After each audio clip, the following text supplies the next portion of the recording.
Guys, nataka msikie kitu, yes? And be very careful. Listen to every word. Every word. In this case, I want to be very clear that there was no operation order to that matter. But in that specific day, when it goes on. Mumesikia? Let me play it again. In this case, I want to be very clear that there was no operation order to that matter. But in that specific day, when it goes on. There was no, there was no operation order for that matter. And on that specific day. Now I want to ask, are there other days where there was an order? No, because you've said on that specific day. Mnajua hiyo guys, hiyo ndio ilikuwa siku ya kwanza. Siku ya kwanza, people losing their lives kwa maandamano. Kama mnaweza kumbuka, hiyo siku ya Rex ilikuwanga siku ya kwanza. Alafu after that, ndio hiyo siku ya parliament. Was there another day where there was an order? Anyway, not my words. Not my words, oh! Not my words. Lakini nguruwe hujikaranga na nini? Mafuta yake mwenyewe. Officer Isaiah Moragiri found himself in a difficult situation as he tried to explain in court whether he was involved in the death of Rex Masai, a Gen Z protester whose murder by an unknown police officer was captured on video and went viral during the protests in June. Now, Moragiri maintained that he was not near the scene and could not recall what clothes he was wearing that day, despite the court being informed that data from his registered phone indicated that he was in close proximity to the incident that day. Let's get more from our very own Willie Lusige.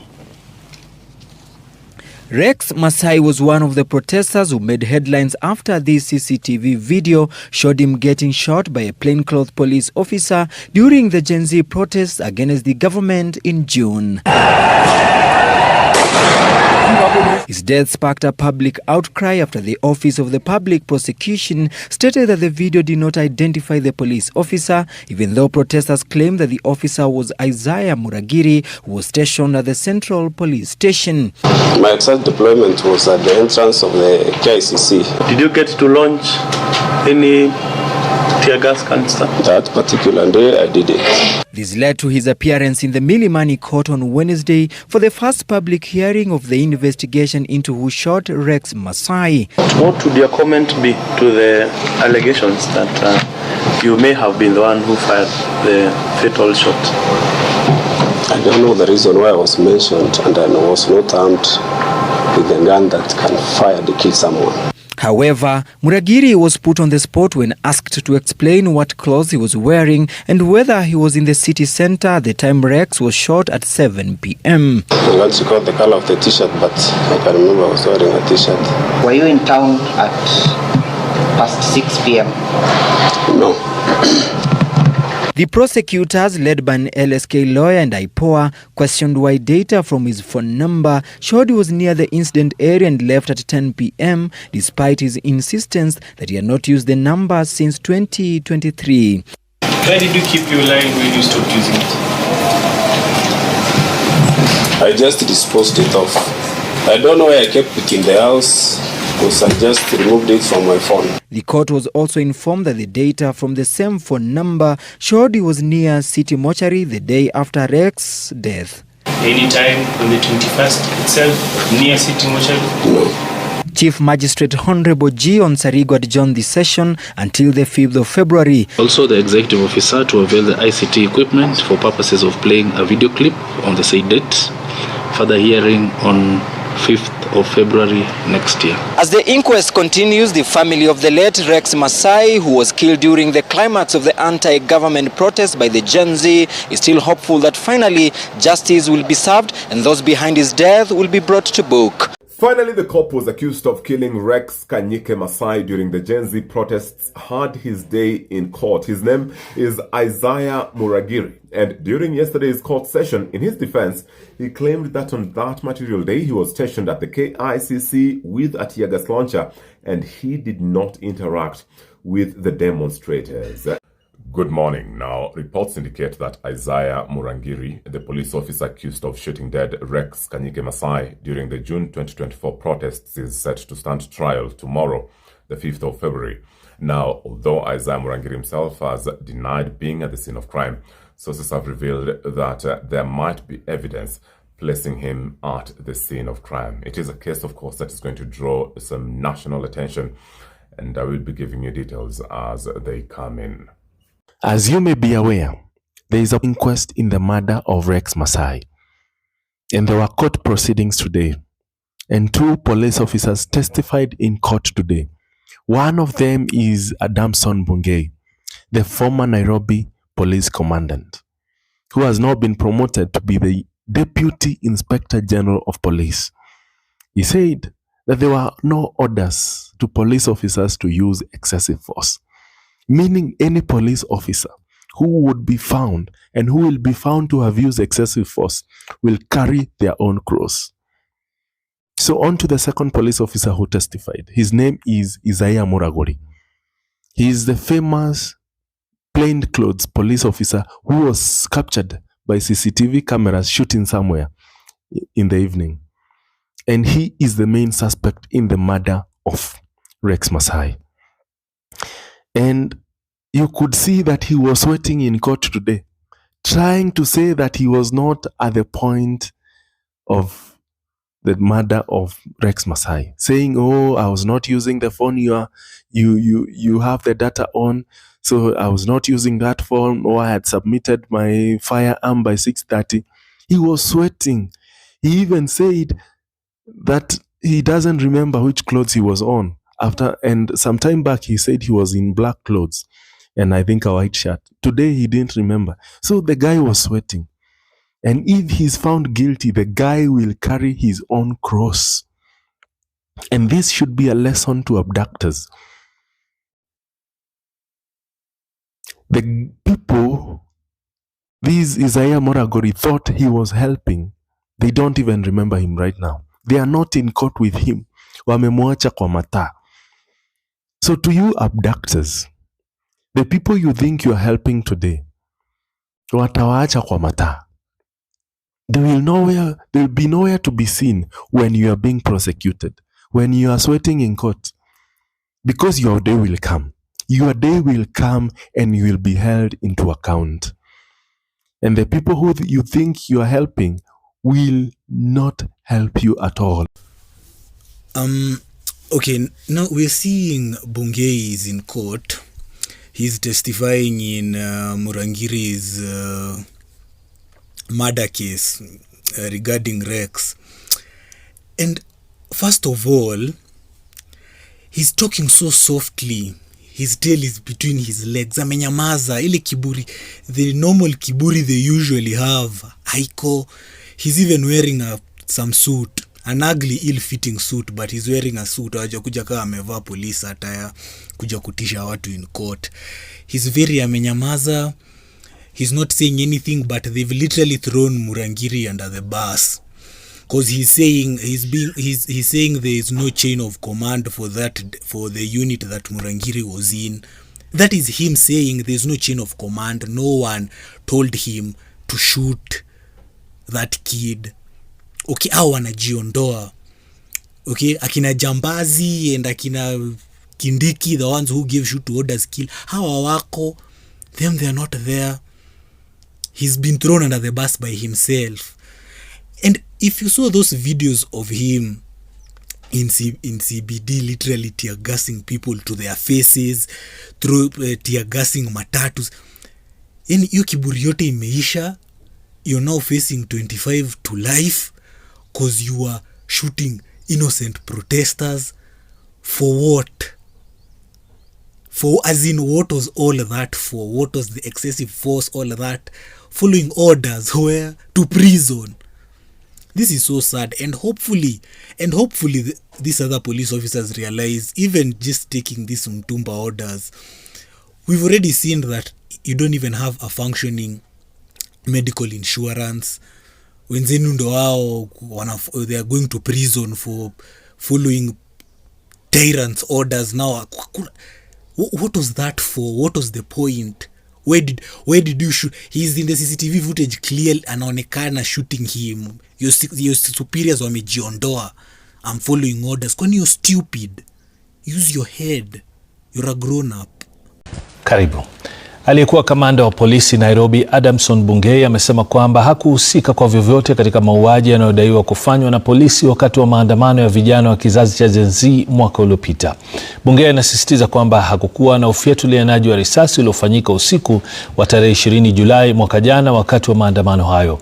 Aidha, Bungei anadai kuwa sio maafisa wa polisi pekee waliotumia bunduki siku hiyo, kwani maafisa wa polisi kutoka vitengo mbalimbali walikuwa tu na jukumu la kulinda usalama.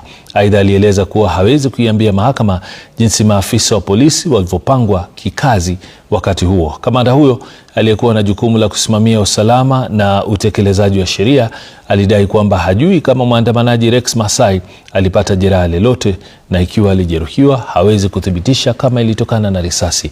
Bungei alikuwa anatoa ushahidi wake mahakamani hii leo kuhusiana na mauaji ya Rex Masai aliyeuawa wakati wa maandamano ya Gen Z. Confirmation means unless you are drawn an operation order. But when there is no operation order, it's a reactional situation to save the situation at then. You've informed this court that there were different agencies that were at the CBD on that day. Is that correct? In response, yes. In response to the situation, yes. So they were just deployed? Not just deployed. Remember a situation that comes up as a national security. National security means if the country is in distress or there is a distress in a situation of any other place, there is a responsibility of any agency to deploy and manage the situation. They were just deployed. No records. No record. We don't have that operation. Yes. They were just told. I can't say they were told because I don't know who told. But the issue is that the deployment was done under the situation of that time.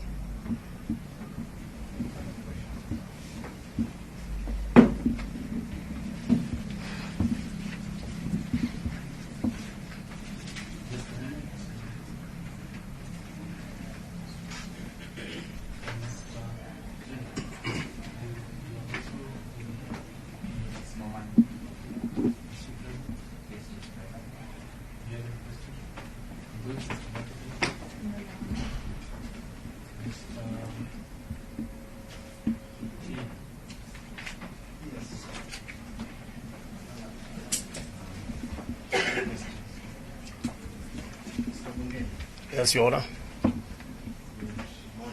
Good morning. You have indicated that you've spoken over no CPD.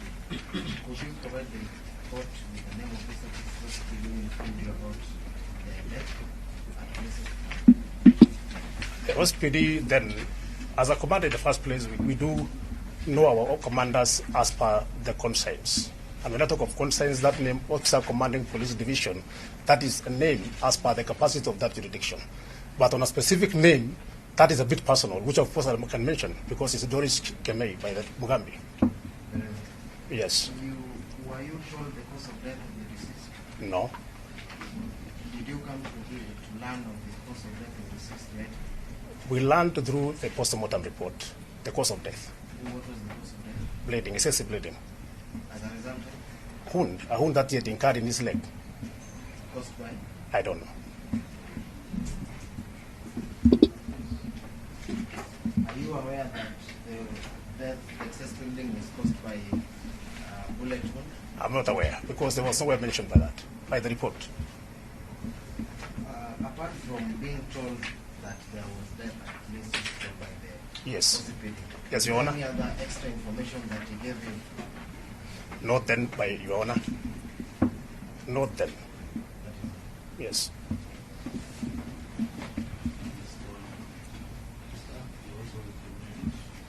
Can I just have two questions? May you say that you don't know what caused the wound of the deceased? Yes, Your Honor. Please refer to the statement that you refer to beside what?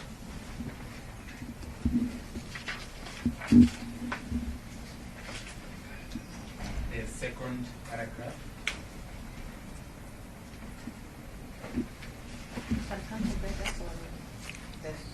The first line of the paragraph. This line number, from line number 4, and what the witness is that from I used to say.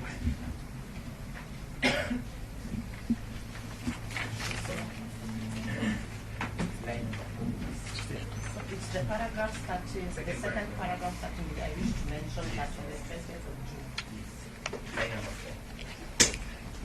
June. Number 4, is it?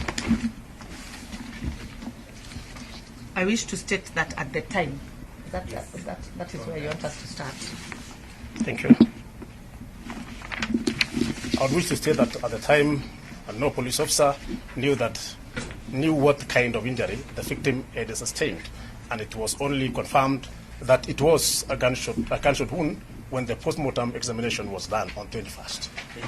Yes. So in your statement, you confirmed that it was a gunshot wound, but you are telling the court you don't. No, Your Honor, be specific and let's be realistic on this one because of one point.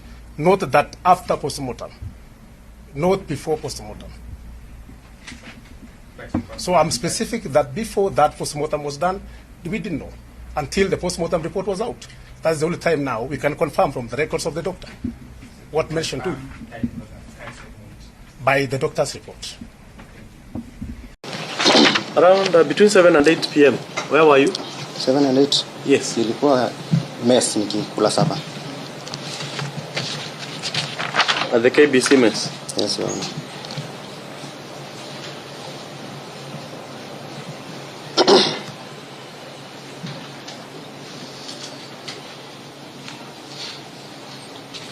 Okay. Very well. Now, na baadaye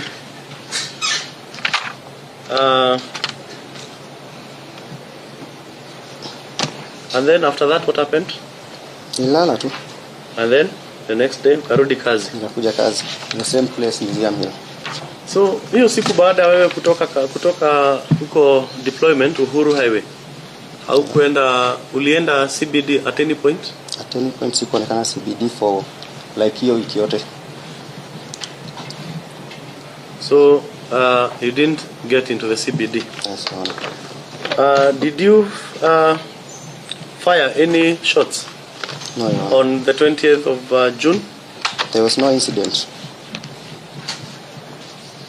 There was no incident? Yes.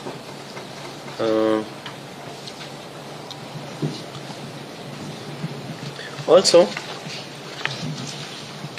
you said you are not in uniform. Yes, Your Honor.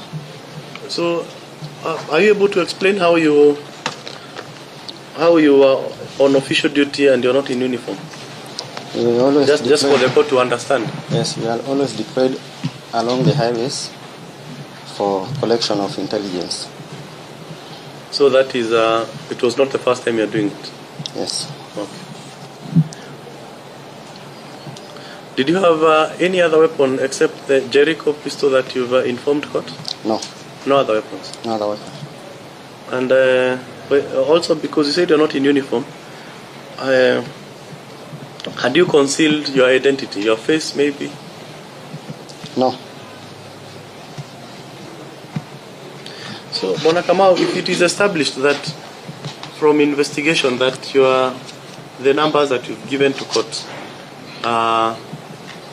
were found within the CBD at this at the time around between 7 and 8 p.m. What would you have to say to that? I won't say anything because I was not in CBD at any moment in that day.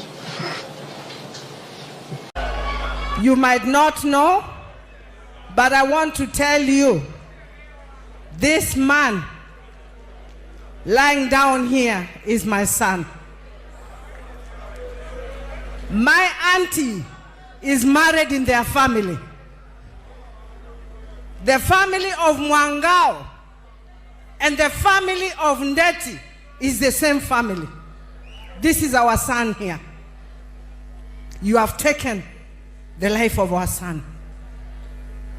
An innocent young man. I went with his mom and the family to Lee. Rex was so much at peace with himself. Rex alilala ni kama mtu ametulia hata hakuumia. Na mimi najua, when I looked at Rex, he had made peace with his God. I know our little boy is in heaven with Christ. Rex was fighting for justice in this country. I remember a week before, I told everybody, na wengine wakanichekelea tu, nikawaambia hawa watoto ni wengi kutushinda, na hawa watoto lazima wawe kuna kitu inawasumbua. Kwa nini sisi tusikae chini tuwasikize? A good parent listens to their child. As did Rex and the others have to die for the country to start listening to them? Rex amekufa kama shujaa. Huyu mnamuona hapa, ukishikanisha damu yake na yangu ikienda, mtakuta mwindi ya mbingu hapa. Mwindi ya mbingu. Mwindi ya mbingu. Mwindi ya mbingu came from this. Mwindi mbingu alitoka hapa. Hapa Ngelani. Hapa Machakos. Rex is a hero. Rex amekufa kama mwindi ya mbingu, and I want to tell the MCAs who are here, tuende tupange, tupitishe mswada, tuite barabara moja katika county government ya Machakos. Rex Masai. Kama vile tuko na Mwindi Mbingu Street. Mwindi Mbingu came from here. Mwindi Mbingu is my great grandfather. He fought for the rights of the people. Rex was from the same area. He fought for the rights of the people. So this is our Mwindi Mbingu. And we must have a street in his name. I just want to tell all the leaders and Mr. President, it is very important to listen to people. It is very important to listen to people. We lead these people. Na kujiweka chini, tusikie vile watu wetu wanasema ni kitu ya maana. It did not have to get to this. Rex is lying in this casket. I saw him this morning. Lying in this casket. Not because he succumbed to illness or disease, but because they that shot him had the audacity to say, mwachi akufe, even when people were crying and asking for permission to go and save his life.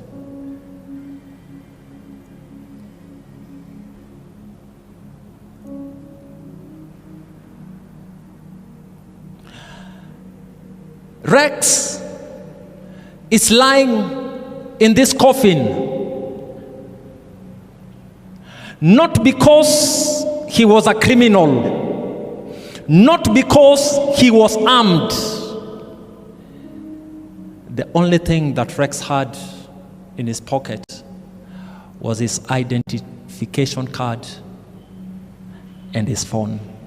Mimi nitakwambia life ya mtu huwezi compare na anything. Life ya mtu ni priceless. Uni msemi young, ini young vision, ini young dream. Uni mtoto wa mtu. You can't compare it with anything. The sad part ni ati hakuwa in any crime, hakuwa na loot, hakuwa engage in anything that was illegal. Ini kitu unai condemn with all terms possible. It is wrong, it is not okay. Uo mtoi akizikwa leo ni kumaanisha that's it for that destiny, that's it for that life. We have no right to anybody's life, no matter the difference of our ideologies. We are here to agree to disagree. The nation is ours. You have no right to kill anyone. Hiyo ni kitu ifai kusikika in our 21st century. Gen Z wamekuwa peaceful, wame come kwa streets in a very peaceful way, isipokuwa tu a few cases here and there, but I can tell you hii ni kitu hata kwa Historia Nation imeanza kuredefine vile wase wanaweza picket. Imeanza kuset a motion that people can march in thousands and businesses are safe, and we are not touching anybody's thing. We just make our statement and we go back home. And if that culture is sustained, we are heading to a very civilized community, which is very okay, because these are part of the ways people communicate change. You have to you picket, you go through advocacy, you go through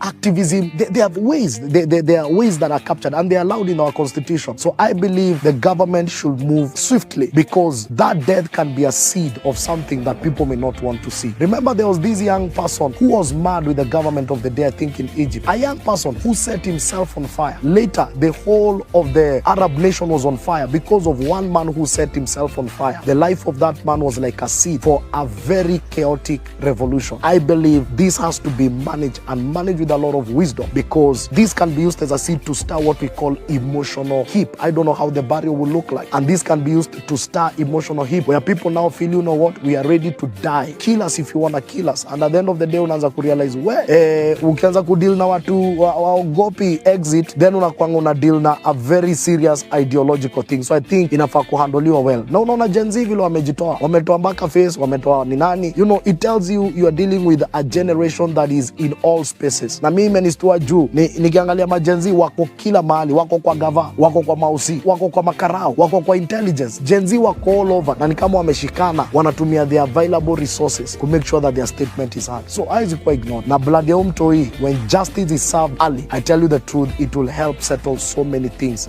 Possibly escalate kwa kitu yofa. Guys, I have escaped an abduction by a whisker. Yes. Zile vitu tunaongea sisi si wenda wazimu. Their plan is exposed. In God we trust. Na nyinyi mtajua hii nchi ni ya Mungu. Sisi tuko na God. Muko na power. Muko na those Subaru boys. Muko na guns. Na sisi tuko na God. I'm telling you, this is a David Goliath war. This is a David Goliath war. Sisi generation yetu, sisi tuko na Mungu. Sitanunua uoga. I will not buy fear. In God I trust. In God we trust. Hata nasahau tarehe ni gani. Mimi sikuwa na tarehe kwa kalenda. Na mimi hata sina haja nayo. Mimi chenye niko nayo nayo ni serikali ya 2027. Huyu mkata ushuru tumtoe. Na tuungane si wote.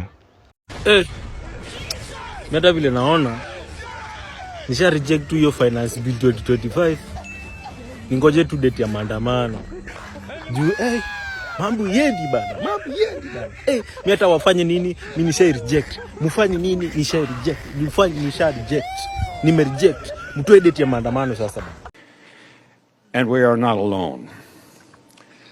There's a new force of nature at hand, stirring all over the world. They are the young people whom, frankly, we have failed, who are angry, who are organized, who are capable of making a difference. They are a moral army. And the most important thing that we can do for them is to get the hell out of their way. Kwanza mimi ikifika 2027 naiba mpaka kura ya madhangu na budangu. Sitaki warudi tu huko tena. Sima youth church anuka. Madha zetu bado Ruto unaenda home na 13 parliament tunaivunja. Wende home wote tuanze fresh. Mr. Speaker, sir, I'm here to address you. You must go. Ruto must go. Kwapa na hatuendi. Kwapa tunalala huku na hatuendi. We don't fear you guys. You hypocrites. We don't fear you. Mr. Speaker, we don't fear you. Tuko ndani. We stomped inside. Sisi ni nani? I'm inside. Niko ndani. Na tunamalizana na nyinyi. Tunamalizana na nyinyi. Umetutesa sana. Today is today. You must hear our cry. Sisi ni sisi. Utatusikiza. Hii ni bunge yetu. Sisi tumewafanya mkuu hapa. This is our parliament. You must hear us. Kama hamna masikio, tutawafanya msikie. Poa manze. Sha nini? President, tunataka kuambia uko na miaka 2 katika ofisi. Na wananchi hawa they will punish you, na hata ukiwa na pesa watakutoa nje. Wacheni tu mimi niseme na mapema. Ndio kama kuna list na andiko mniweke kwa list. I can't wait to reject Finance Bill 2025. I can't wait because I know it will be something absurd. It will be something mental. I can't wait. Mniweke kwa list jameni. List reject. Idiots who don't want to participate in the affairs of their nation, they think things will just work in and of themselves. Then they are tribalists. And these tribalists, they think that they are only safe with people who are from their tribe. And tribe can mean people from the same culture, same language, or same culture. Then they are citizens. These are individuals who are responsible and know that when you want to be served, you must give those who have the desire and the intellectual capacity to serve you. In many societies, it is only a small percentage of people that can be called citizens, not more than 5%. And if a society wants to grow in the right direction, civic education is what will help the idiot and the tribalist to become a citizen. No one is going to tell me what to do at one time. I'm in charge. So please put that proposal on the table and then let's discuss it. And if they need a right, you can't say because there is a rule here. We work according to the rule.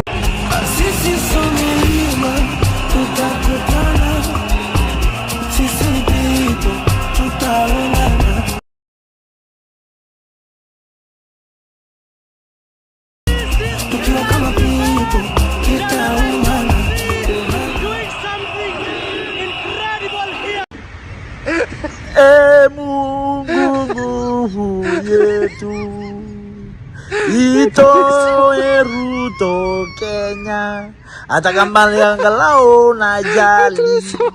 Sisi Kenya tumechoka na Ruto, maisha imekaribikia, analipisha mpaka sodo ya wamama. Pure kabisa Ruto. We don't like you, go home. Sasa tafuta kiongozi ambaye anapenda mwananchi na anapenda kijana kama sisi. They want to be described as honorable even when they are horrible. They acquire things which they have not worked for. They promise us things that they know they will never deliver. And there is no shortage of such men and women in the African continent. Now, why do you want Ruto gone? We want Ruto gone because he is killing innocent people. He's wanting to pass the Finance Bill 2024. He's putting tax on sanitary products that girls can't even buy. He's can't go to school. He's corrupt. He's taking the money. He needs to go. Yes. Out. If you're going to raise anything, start with your hairline. Nice. Control, Alt, Delete, Ruto. The drunk did better than you. Drunk did better than you. Nice. Now the next election, yes. Unajua hawa ndio watakuwa nasema fagia wote ama mtasema namna gani? This generation, yes, they use their might because they didn't vote, the largest vote in the last election.